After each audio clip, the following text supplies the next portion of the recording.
and, and we're live. All right. Well, everybody, welcome to episode 10. I think which is quite a bit further than most podcasts get already at 10. So again, happy to celebrate. And today, episode 10 is Breaking the Ice, Courageous Networking. And we're featuring Rachel Lee of Ice Baths Boston. And actually, today's event is going to be a little bit different. I know we've had puppets in the past and different things, but today, Rachel will be doing the whole session live from an ice bath. So, Rachel, are you ready for the plunge? Yes, I am. So this is our tub right here. It is only at 59 degrees. So this is done at a lot of different temperatures, but this is it's a super safe temperature to do it at. I'll try to get in low enough so that way, there we go. Okay. A couple cubes, you can see a couple. Of course, if I were in there, I'd be probably crying already. So Same. I'm such a baby. I collect your tears in a wine glass for you. Oh, excellent.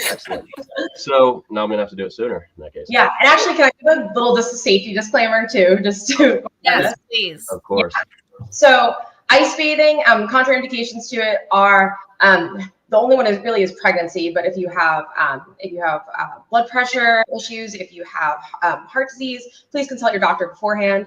The three variables you can manipulate with ice are temperature, the amount of your body immersed, and the amount of time that you're in. So since I'm going to be in for a longer amount of time, I'm doing it at a warmer temperature. This is 59 degrees.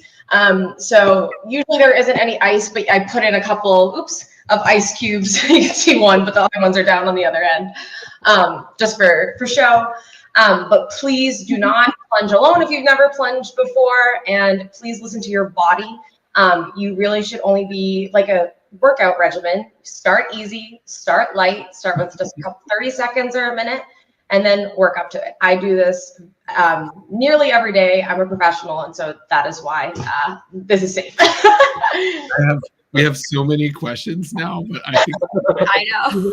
Stephen is going to us with our usual question. Yeah, let's do it. So, and I think I might have a guess as to the answer, but Rachel, one of the questions that we typically start off with is, what is one of your more memorable networking events of late? And I'm guessing it might be something that we were at together, and Jeff might have been there as well, if I recall. But I was actually next to Jeff, and we're just how we met. So my favorite networking event recently was with Steve Gross, who is the founder of the Life is Good Playmaker project, and he hosted an amazing talk at the Charles River Chamber of Commerce annual breakfast. And it was so fun because we played a 500-person game of rock, paper, scissors, shoot.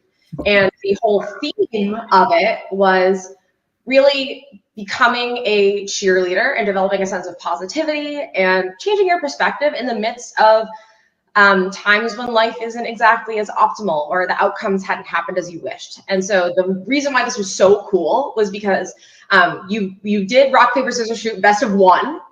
And then if you lost, you became a cheerleader for the person that won.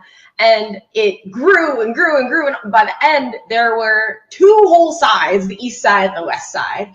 And we didn't know these people. We were like cheering them on, like so enthusiastic. And it was such a fun way to start the day. And so I think it was an amazing, memorable networking event for me because networking can be fun. And I think especially when you become an adult, right, it feels onerous and it feels like a task and a chore, but it's so important to create fun experiences. And hopefully, I know the ice isn't exactly like everyone's version of fun, but it's usually different enough that people are like, okay, I'll give this a shot. So here's like my first question then is, have you done any network events in the ice bath? So Ice Bath Boston and Breath, we just opened up this studio in July. We opened up inside Physio X. We opened up right in Needham, and we actually were talking with Caroline, and we were saying we should do an event at the space. It's funny that you say networking because I have wanted to do an ice bath speed dating event for a while. Ooh. Where there's a tub for singles, and then you don't have to be single to attend the event. There's also going to be another tub for people in relationships, and there's 2 sets of questions. Interesting. Yeah, but I think this could be a really fun networking idea if you guys want to help me throw it to the chamber. Yeah, that could be a good one. So Taylor, Stephen, and Amelia all know that I have this, story that I think I've told a couple times now about this, law firm that has a sailboat. Where you spend like all this time with, these folks at the law firm, on their sailboat. But it's like having a meeting with somebody or meeting somebody in a unique experience, like has to create. I mean, talk about the connection that people made from it. Yeah. Scissors, paper, rock. I mean, if you spend 30 minutes with people in an ice bath, you really have a cool connection. Exactly. And Well, not trying to be a pun, but it is a good icebreaker too. Like that was good. And I don't know how to say that without end up being a pun. But I remember in college, like our first week, we had like an orientation where we all got together, and it was like an icebreaker challenge. We did ice baths. But it was getting to know each other and doing like weird things that you would normally feel so weird doing, especially as like a new college student who doesn't know anyone around you. But by the end of it, everybody was friends. So I just think bringing an ice bath into networking, especially with a group of people who maybe aren't super networkers and aren't as comfortable, like how great would that be? And how many cool friends would you make? And it's so funny because so the way that I got started with this was in a very similar situation, but it was professional, right? I was living in Mexico at the time, and I was trying to make friends. And then I had an online women's strength training and nutrition company. So I had been in the wellness space for a little while, and I was in Mexico. It was like day 2. I was living in Tulum, and I was trying to make friends. And I met this group of people at like a resort, and they said, "Hey, like come take an ice bath with us. We take one every Wednesday in this dude's driveway." And I was like, I really want friends, but I don't really want to take this ice bath. But I was like, I don't know anyone else. I gotta go. So I went and I watched everyone else go first. And it was this round little Amazon inflatable tub, and it was like 98 degrees in Tulum, but that thing was like filled to the brim with ice. And even though I grew up in Boston, I was like all the feelings going through, like apprehension, fear, nerves, everything happening. And so I was the last one to go, and I was guided by someone, and I got in and I stayed for 6 minutes. And it was mind-blowing to me because for about a decade, I've been looking for these feelings that ice bath gave me, of warmth, of confidence, of like self-safety. And honestly, when I got out of that thing, I felt like the Hulk, like mentally and physically. Like there was nothing I couldn't do. I was like, bring it, world.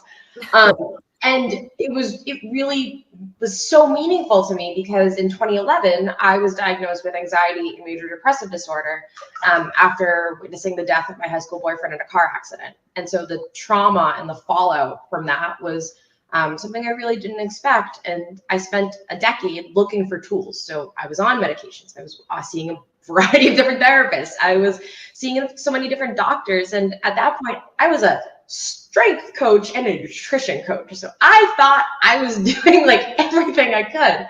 So for the feeling that I had been searching for so long to be in that bucket of ice, I was like, sign me up. We got to do this every day. So I did that. I took an ice bath every day for a year because I was like, let's see what happens.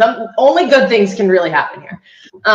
And then I started Ice Bath Tulum as a company with the person who guided me, actually. And I became really obsessed with like what happened like physiologically and what happened psychologically. What were the ideas? What were the mechanisms going on? And that's how I really got very passionate about breath work and about mindset work as well. And so from there, moved back home and started Ice Bath Boston. And we were showing up. I was taking these inflatable tubs to parks. Like I was like, who wants to get in? And it was so fun because that's how we built community. So you're around people that you don't know. You are taking a risk. You're vulnerable yourself. And you're surrounded by people who are cheering you on, who are like telling you you can do it, who are reminding you of how strong you are mentally and physically. And for that to be strangers doing that for you, like it's so memorable. So long story short, yes, I think this would be an epic networking event. Oh, totally. We definitely should. Maybe should we have Rachel come to our first Wicked Connected group event? Maybe we make it an ice bath challenge. Well, and I was gonna say maybe we have to end up doing one episode where we're all in the I don't know. It would be the most awake I've ever been in my life, because I also try to cut caffeine out, which I know you do, Rachel, in the afternoon, and I'm sure that just gets the energy back. Wide awake. Yeah. All I can say is I'm just having these, like, as you're talking, I'm having these like strong recollections of trying to, like, you know, visiting my grandfather who lived on Cape Cod and into the Atlantic, like, you know, where, you know, which is probably to you probably seems warm, but to me always seemed really, really cold. And I was like, I think it's like held me back from really like loving going into cold water. It's so funny that you say that, because I talk with my hands so much, so it's hilarious. Like my hands are under because I don't know where to put my hands right now, and I'm like, here they are. A lot of people have asked me if I would do like polar plunge events, because we have the whole ocean at our disposal. And I've never had anything but bad experiences at polar plunge events, because you're not setting yourself up well beforehand. You have to know how to breathe. You have to like set your intention. And kind of like when you go into a networking event, you have to say, okay, this is the thought I'm going to think when I go into that scenario. And it can't be, this is going to suck. And Stephen, we were at the Susan Calendar networking event, and so she said something really, really wonderful. It's a framework of, okay, before you go into any scenario, you have to think of the thought that you're going to think before you step into that environment, because that's going to dictate the emotions and the feelings that you have, which dictates your actions, which then dictates outcomes. And so same thing as before you go into a networking event, like you could say, I don't feel like I belong here, but equally as available is I do belong here. And so just taking a chance on the other 50%, because what's going to happen with that? You're going to come in confident. You're going to come in smile on, shoulders back. People are going to want to talk to you. They're going to love your energy, and you're going to make great connections, and you might get a deal. You might get a client out of that. Yeah. And so same thing when you go in the ocean, or same thing when you go into an ice bath. The 50%, it could be, this is going to suck. This is going to be cold. Like I'm going to die. Other 50% is, this is a sensation. Cold is a sensation. Sensation just passed. I'm going to crush it. I can regulate myself in this. I can use my breath. I can cultivate a place of safety. And when you do that, but then when you're going into the ocean, the water is moving, right? So it's also harder, because what happens if I weren't, I'm not even Italian, but I talk so much with my hands. If I weren't moving the water with my elbows right now, I'd be creating a thermal layer, because the water is still, my body is giving off heat, and that's creating this nice little thermal layer around, which makes you not feel as cold. When you're in the ocean, you don't have that. So that's why winter swimming is popular in countries like Finland, Denmark, all of Scandinavia, Japan as well. And so the swimming generates more heat, right? It helps people stay warm. But that's why I'm a bigger fan of tubs, actually, than oceans. So what is your, since we're talking, we're making puns and so forth, when you're at a networking event, what is your favorite icebreaker? Oh, what is my favorite icebreaker? That's a good question. That is a great. I'm glad I asked it, because I don't know if I know what the answer is. For me, I don't know. Well, when you mean icebreaker, are you saying like, what's the question you go up to people and say? Yeah, well, either that, or like, how do you make connections with people? I mean, I'd be interested like on your intention, because I love that you're mentioning the suggestion is you have to go in with a thought or an intention to a networking event, which I think could be like that, or icebreaker, I think is really powerful to tell others, just because some networking events, I've gone to some and I'm like, this isn't necessarily my industry, but I want to learn more or connect. And it is scary. And sometimes I also, have those thoughts. I'm a human of, how am I going to connect? How am I going to relate? So what and those either intention or icebreaker, is there any type of methods to your madness that you use? Well, for me, one thing that I found really special with ice bathing is the power of friendship. So completely losing the mindset of networking for professional reasons, and really finding ground in just the value of good human connection. So I kind of go on more with like, not like let me make friends with everyone, but like this, I am here to make like quality connections that may pan out professionally, but they might pan out personally too. So the two questions that I ask someone that usually help someone understand that intention of mine are, first, like the easy one, like, oh, like what brings you here? Like, what do you do? But then the second one that's most important is like, how can I help you? Yeah. And I think I've asked that in every single question, and I ask it more early on in the conversation, pretty much like right after someone introduces themselves, gives me that little short spiel. And then I'll be like, okay, like, how can I help you? Like, what's a project that you're really excited for right now? Because a lot of times we go into the past when we're talking about ourselves, when we're talking about our businesses. But get people fired up about like what they're working on next. What are you excited for? What's a project that you're stoked about? And this is tea, by the way. This is not wine. It's fine. We have a wine guy.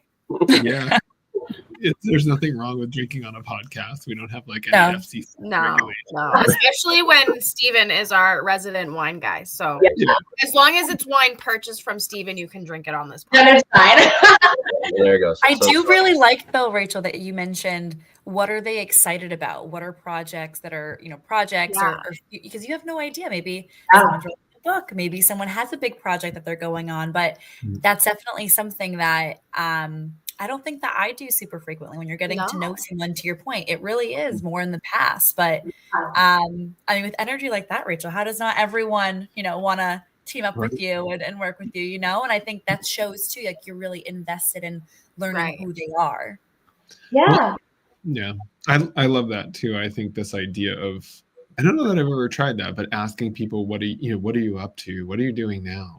What's the big thing in coming up? I think that's really cool. Well, it always shocks people. It shocks people that they're like, oh, you care about like something that might not be generating any revenue. It might not be the biggest project of the year. It might not be the most client focused, but it's something that hypes them up. And and it can a lot of times get you a sense of someone's passions, which totally is one of my favorite things to talk about too.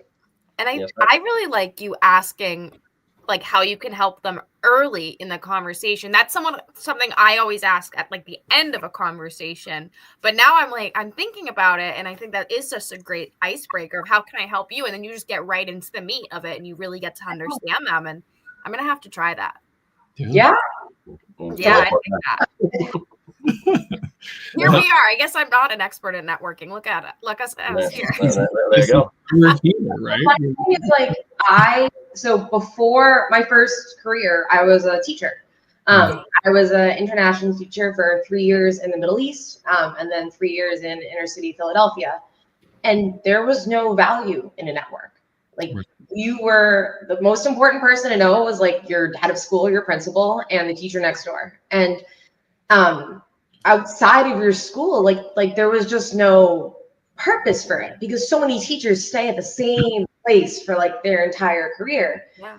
And so starting my own business, and specifically like a brick and mortar where it's community based, and it's so different from online as well. And so being a tad extroverted, I was so excited. I was like, oh, cool. Like people. Like these like just talking to people is useful. Like that's a good use of my time. That's awesome. So it's really interesting because I think the idea of networking and the value of a network is so different profession to profession as well. Yeah. I think it's interesting that we don't train people to network. I teach marketing at UMass Boston these days, and today was like career day. I just decided today I was going to talk about marketing careers, and so that was my sort of topic. And at the end, I was just giving them my little like, hey, here's a couple of pieces of career advice. And like one of them was, don't assume that your career is going to be linear. And the other one was, start networking now when you don't need something from someone. And I don't know that. I certainly don't remember ever being taught, even in business school, how to network. No. They told us we should network a lot, but they never taught us how to do it. So. Yeah. And I think what's so cool is you encouraging people that their careers will not be linear. And I think with my clients, that is something I've been working a lot with younger people, early 20s, a couple college students as well. And something that is really big in mental health, but we don't talk about it, is the idea of purpose and meaning making. And I love to tell anyone of any age, like, take the risk. You're not going to get anything out of it if you're not taking a risk. So from someone who's taken probably like 4 really sharp turns in life, and my mom has been like, what are you doing, Rachel? But just keep going after things that make you excited, that light you up, because you will find that thing. And that's when it becomes easy to show up every day, and that's when you get fired up about talking about what you do to other people too. Yeah. Yes, I know that, Rachel, we briefly touched on it before and kind of talking about like corporate type events and that sort of thing, right? I know you're really looking for interesting ideas, those sort of things. And it actually brings me back to probably 10 years ago in Munich, Germany, when I was working at Siemens. And so I was at Siemens, I was overseas with a team, and the team was from KPMG. And so, all accounting advisory type folks. And so interestingly, they said, hey, this weekend, a group of us are going out and we're going to go to the sauna. Do you want to join us? Right. And now it's a good thing that I did a little bit of additional Google research as to what that entails, because it's a little bit different over there than if you think about going here. And clearly, in a corporate type thing with what you're doing, people are clothed, right? Obviously. But what kind of questions are you getting? Like, what kinds of corporate interest, what kind of corporate events or other things are kind of interesting to share? So it's been really fun because I have done a couple of corporate wellness events, specifically for just breathwork. So for some of the bigger companies, bringing in an ice bath and kind of an HR environment around that, I'm a little nervous to get into, but breathwork and what we do a lot of cognitive skills. So I have picked up a lot of tools along the way that I did not learn in formal therapy. And these are things that I feel like a lot of times a therapist might like be dancing around, but they are like down regulation, mental health skills that are so, so important to be able to take a tool and whip it out in a scenario. And so I did one really fun corporate wellness at a large pharmaceutical company in Boston. And we did a whole interactive discussion about emotional coping, because how we cope interacts with almost every single mental and physical health parameter. And we don't talk about it at all. But how we cope and the tools that we use. So we did like an interactive discussion about that. And then we did like a nice chill breath work. And that's nice because you just push tables, you push chairs out of the way.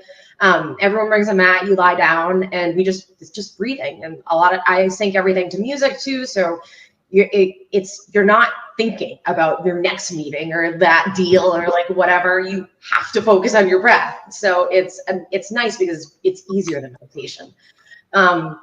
So that's been like one style of corporate wellness that we do. The other types of things that we talk about are sleep hygiene. We talk about cognitive distortions, work-life boundary setting, which is a big one, allostatic load, and chronic stress, because allostatic load is the sum of the intensity and duration of all your stressors in your life. And a lot of times we only think about chronic stress in the form of professional life, but let's say you at home, you are taking care of a sick parent. Let's say maybe you are in an environment that has a lot of like smoke pollution or something like that. Like we had the wildfires last week, right? All of those things deal into chronic stress, and we don't talk about that enough. So allostatic load, self-compassion, that's a big one that people don't talk about as well. And a couple others too that I just can't remember right off the top of my head. But we do a lot of that. We do breath work. I'm working with a couple nonprofits as well right now to try to help give these places tools for their stakeholders. Hoping to work with one teacher nonprofit, which is really fun. Another breast cancer nonprofit as well. But just giving people different tools, because sometimes like what was the quote that he said that Steve Gross says? He said, when life gives you lemons, make a lemonade stand. Was that? No. No. That seems too obvious. No. So what he said was, well, I guess we're not FCC, so he says, eat those motherfuckers. Oh, yeah. Yes. I'm just quoting, so you know it's not I wouldn't use such language, of course. We won't put that clip on we should. Why not? I'm pretty sure that I have a photo of it, so when it goes in there, I can just put the photo up, and then it's perfect. Exactly that. Definitely want to be cognizant of the fact that you've now been, 25 minutes. I feel like this has flown by faster than most of our podcasts. Yeah, so fast. But so what we always like to do at the end of our episodes is go around and just have everybody say what's one thing they're doing this week from a networking perspective. But because it is Thanksgiving this week, we thought we would go around this time and ask, what are you doing for Thanksgiving, and or what's your favorite Thanksgiving food? So, Rachel, shall we start with you, or? Yeah. So this is also fun because it goes into community building. We have Thanksgiving. We've had Thanksgiving the past 25 years, maybe, with our neighbors across the street out from my parents' house. Oh, I love that. Yeah, they become family. I have a younger brother who's 2 years below me. They have a daughter who's 1 year below me and then 1 year above. So as kids, we were just like this. That's awesome. And so we switch off. We host Christmas at my parents' house with everyone, and then Thanksgiving is at theirs sometimes. So that's what we're doing. We're making the long trek across the street. And my favorite Thanksgiving dish, honestly, stuffing. I'm a big stuffing. Oh, yeah. Actually, an iteration on that answer is using leftovers to make a Thanksgiving Day sandwich. Oh, yeah. That's what Thanksgiving's about. 100%. So, Rachel, just super quick, and I'll jump into mine, but I have one other thing just because I don't want to lose sight of this. So, again, you said that you just opened your place of business, right? So you have a physical location. What would it look like for somebody to come and visit you? Oh, yeah. How does that work? How do they contact you? All those kind of fun things. Yeah. So basically all you do is you can book on our website. You can book a one-to-one there. And what happens is we start off usually with like a 15-minute phone call just so I can get a sense of someone's goals with breath work and ice bathing. Some people just come to me for breath work. And basically the types of people that I am able to help are people with anxiety, sleep issues, people who have dysfunctional breathing. So anyone who feels like they can't take a deep breath. And then also athletic optimization as well. So athletes who want to be able to use their breath better, because sometimes we think of doing more cardio and it's like, well, your heart can only circulate as much oxygen as you bring in per breath. So why not know how to bring in more oxygen? So starting off with like a 15-minute phone call just to get a sense, and then we do an initial appointment. I evaluate with some quantitative metrics your breathing efficiency. So like, how well are you breathing 21,000 times a day? Is that supportive of your goals, or is it kind of detracting from them? And then from there, I suggest a package. So 8, 12, or 24 session packs. And we do breath work, ice, we do breath mechanics. Then we work towards your CO2 tolerance and endurance, strengthening breathing muscles because your lungs and breath function peaks at around age 24 to 29. And then starting at age 35, kind of like everything else is subject to age. And we also do workshops. So twice a month, the first weekend of the month and the third weekend of the month, we have a breathwork and ice bath workshop. And then just recently, what's really fun is I'm starting to try to fill in some of my schedule with drop-in 15-minute only ice baths. So if you're like, I don't really, maybe you don't know anything about breathwork, but you know about the ice and you want to dip your toe in, you can come in for the 15-minute. It's a guided ice bath. We have a towel warmer. I guide you through the pre-plunge work, help you know how to breathe in the ice, and then rewarming. And we also have like branded cups when I give you a hot cup of tea on your way out too. And Rachel, is it icebathboston.com? Is that where people? Yes. I'm gonna SEO did itself. I'm gonna put it up on the screen so that. Thank you so much. I appreciate that. Perfect. And I think it's just hello at Icebath Boston is your email, correct? Yes. Cool. But it's also like on the bottom of the website page too. Perfect. All right. So now I thought that was important just to make sure that people know what you do. And your physical location is in which town? Needham. Perfect. Yep. 220 Reservoir Street. And we're right close inside Physio X too. So a lot of people end up working with Physio X and myself too. So you get taking a chronic pain issue taken care of. You get the mental and physical aspect of it all checked out. Very cool. All right. So now I will be very quick, cognizant of time. So my answer is if it were to be food, definitely stuffing as well. But of course, for me, I see wine as the sauce on the side. And so my answer would probably be wine. And with your Thanksgiving meal, I would strongly suggest going if it's a white, like a Vouvray. And if it's a red, I would go with the Pinot Noir. So there's your holiday easy wine and food pairings for me. And last thing I'll say is next Tuesday, the December 3rd, I will be doing a wine blending session in Newton. And so if anybody is interested in doing that, it will be wine blending. Amelia Taylor can definitely attest to it. It's a really next level experience. And the food at the place is fantastic as well. So basically it covers an hour of networking, bubbles, of course. Then it will move into the, so to speak, tutored piece of the thing, which is me going through blending, why people blend, and then doing 4 Bordeaux style blends with food. And there's heavy appetizers that more than make a meal of really, really good food. Oh, yeah. It is a fantastic experience. So that's basically all included. So again, December 3rd in Newton, Mass. Reach out to me if you are interested. All right. So I will hand it over to Taylor. Yes. So for Thanksgiving, not many networking events this week.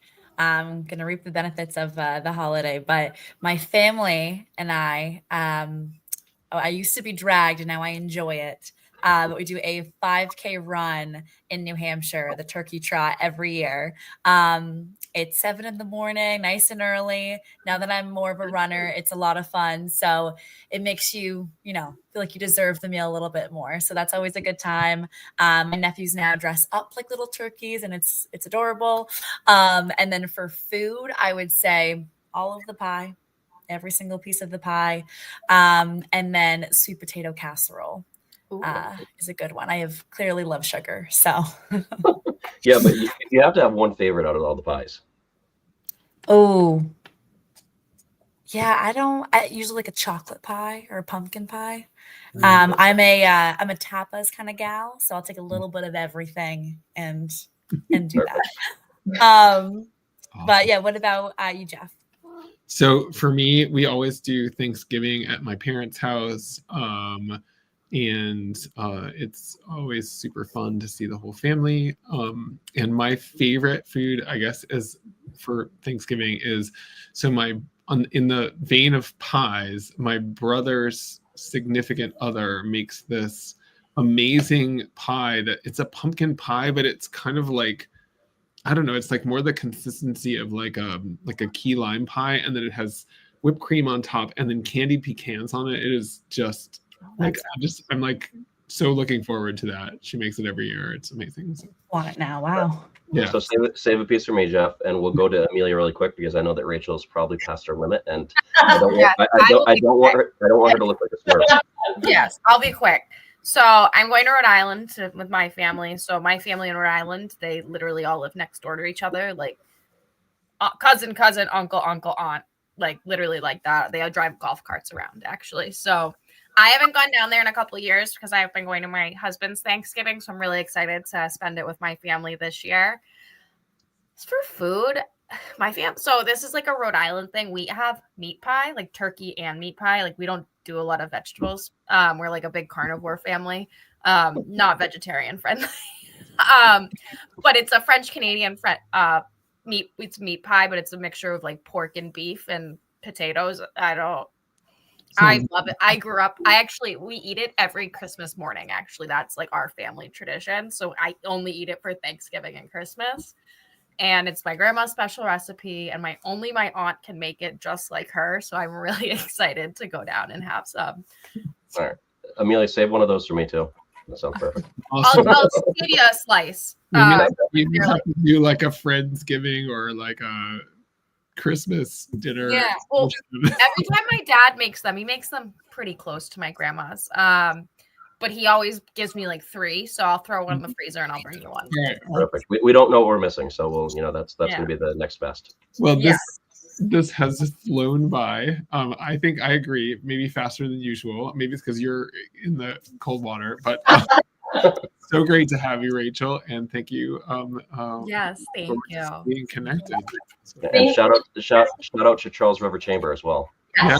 As 3 of the members are on here. So, anyways, good to see you, Rachel. Get out of the ice. Will do. Thank you, Rachel. All right. Bye, guys. Bye.